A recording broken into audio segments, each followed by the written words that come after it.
Welcome viewers, this is Winch here. I know all of you are anxious to play Armored Kill that are on other platforms other than the PlayStation, so I thought I'd show you some more gameplay of just an average match on Rush. And this is Death Valley gameplay, which is a new map mode set up at night. I'm flying between them trees. I am definitely not the best pilot on Rush. But, you know, this setting is at basically a full moonlit night, and again, big maps again, but Death Valley, a beautifully made map, still mountainous terrain, lots of foliage, lots of buildings and construction and bridges, and it's a lot of fun. So I think this short clip or this short video will show you, just basically it sums up what you expect to see. And if you guys aren't really good in the jet like me, one of the tips I do is I try to bleed off as much airspeed as I can. So, you know, basically before I make that 180-degree turn and I pitch up, I'm already hitting the speed brake, and then I get my speed down, and then while I'm in this turn like this, I hold the speed brake pretty much to the point where it feels like the plane's about to stall, bring it back around, then I hold it for the duration of my strafe right here. And that allows me to give basically the maximum amount of time, you know, the short right there you saw, 4 or 5 seconds, in order to deal some kind of damage.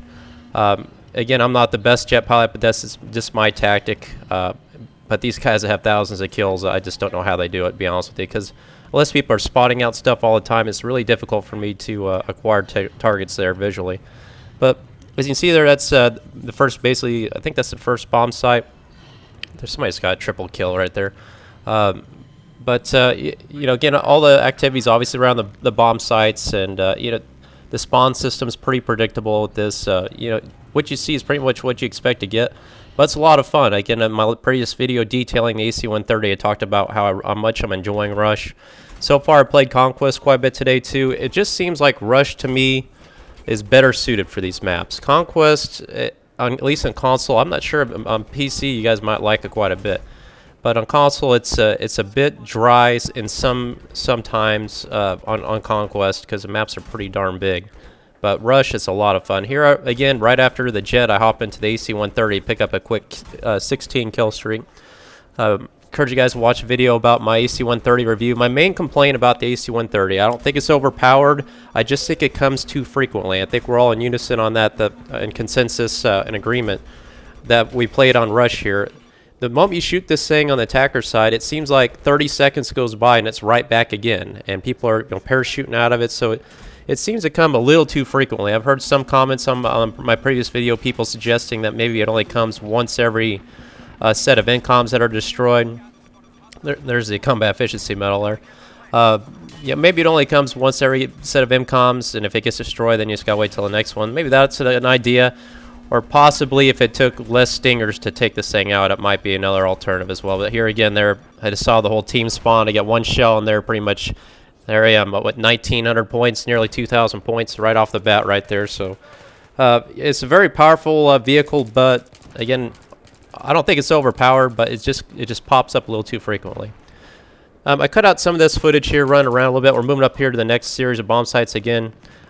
Overlooking spawn areas is a little... There's a gunship taking out some enemies. That was just beautiful. But... overlooking their spawn area right here, and I'm using the M417, or excuse me, the M416 with the suppressor, and I'm running out of ammo really quick with this. But lots of action going on. You know, Rush is just a lot of fun, particularly on these maps. I'm just, again, really enjoying it.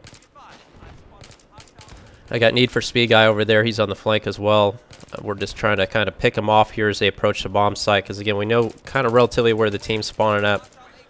But we don't spawn cap the whole time here. We eventually push up here and move on to the last set. Again, the way this map's really designed, it's just it's a really well-made map. Lots of again, it's difficult to describe, but it just feels like they've done a good combination of blending the open and the closed spaces, to where you're basically forced to fight in smaller areas. But you still have to consider, you know, your flanks and the larger area maps around you, and your situational awareness, taking that into account as well. Here's the ACR again. This has been buffed after the patch.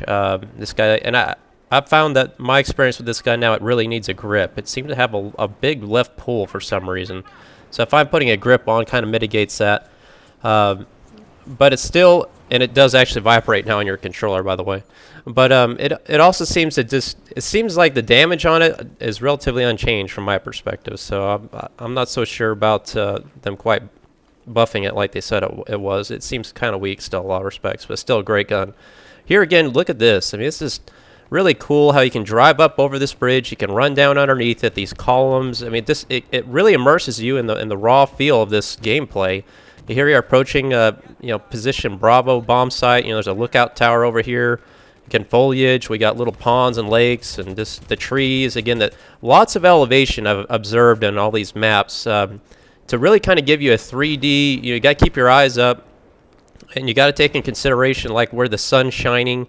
There's on the let's see, I can't remember the name of that map, but I'll post some footage up here. But there's one map, the snow map in the mountains. The sun's just basically right at the peak of the mountain, so you're looking right up the mountain. You're basically looking right into the sun. It gives you a huge tactical disadvantage, but if you take that and use that to your advantage, you can really capitalize on it. But again, here, lots of elevation that really kind of adds another dimension to the gameplay. Pushing up here, look how that moon light kind of shines off the water. That's just neat. Just little stuff like that, again, really feels like this. I mean, it's not difficult by any means at night, but it adds another dimension of realism to the game. And I do not like this scope on this ACR. I don't know who would put this big old PKA, red dots sight on this thing, but it's ugly as it can be. Right here, I think Speed was trying to get a knife on that guy, and he was messing around, so I kind of had to laugh at him on that kill because there's no reason why he shouldn't have had that kill. He even had the UMP 45 on that one. Again, here, pushing up to the last series of bomb sites.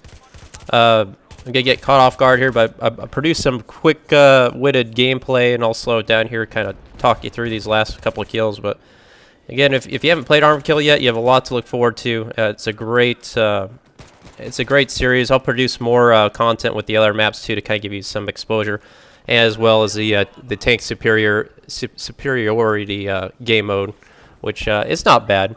But it's kind of like the gun game, and I think in close quarters, it's probably not something you want to play all the time, but I think it's a little bit better in gun game.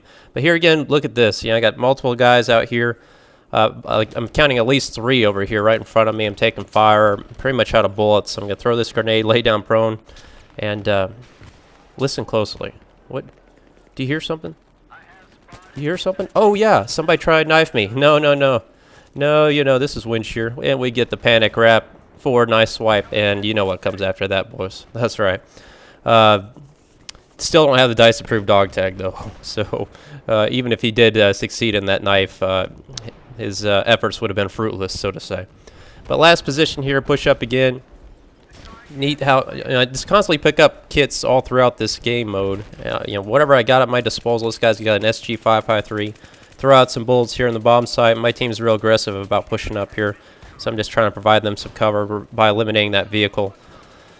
And, this match draws to a quick conclusion. So quick, relatively quick match of Rush. The servers are pretty much by default here lately. I haven't seen a lot of excessive ticket servers. So, nice to get a feel for all these maps. Hope you guys enjoyed the video. Please like and subscribe. I hope you out. I'll have more content come with the other maps.